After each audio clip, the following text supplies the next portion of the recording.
السلام علیکم ورحمۃ اللہ وبرکاتہ۔ اسلامک ٹیوب آفیشیل اردو پر آپ سب کو خوش آمدید۔ گزشتہ دنوں میں پاکستان اور انڈیا کے درمیان جو حالات پیش آئے ہیں کسی سے ڈھکے چھپے نہیں ہیں۔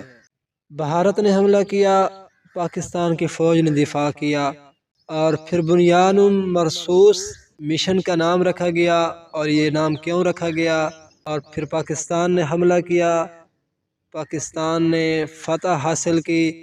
ان سب معاملات کی تفصیلی ویڈیوز یوٹیوب پر موجود ہیں، لیکن میرا ویڈیو بنانے کا مقصد یہ ہے کہ اس طرح کے حالات میں ہمارے نبی کریم صلی اللہ علیہ وسلم کا کیا عمل ہوتا تھا اور کیا دعائیں اس وقت مانگتے تھے، کیا طریقہ اختیار کرتے تھے، اس ویڈیو میں ہم جانیں گے۔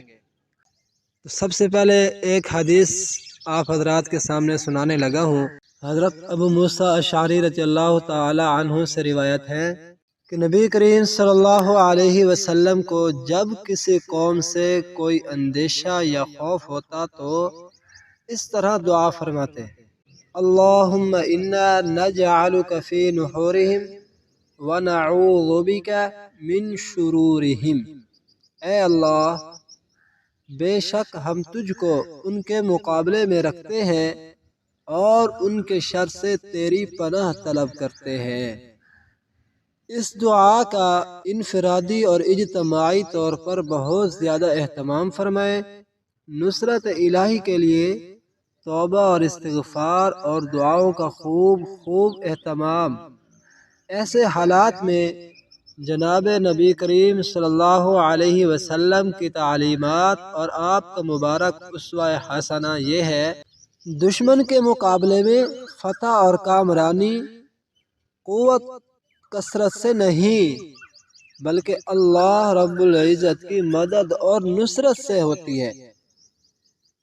ہمیں اس موقع پر اپنے پیارے وطن پاکستان کی حفاظت اور اپنی بہادر فوج کے لیے خوب دعائیں کرنا چاہیے کہ اللہ رب العزت کی مدد اور نصرت اور اس کی طرف سے فتح اور کامرانی اہلیان پاکستان کے نام ہوئی۔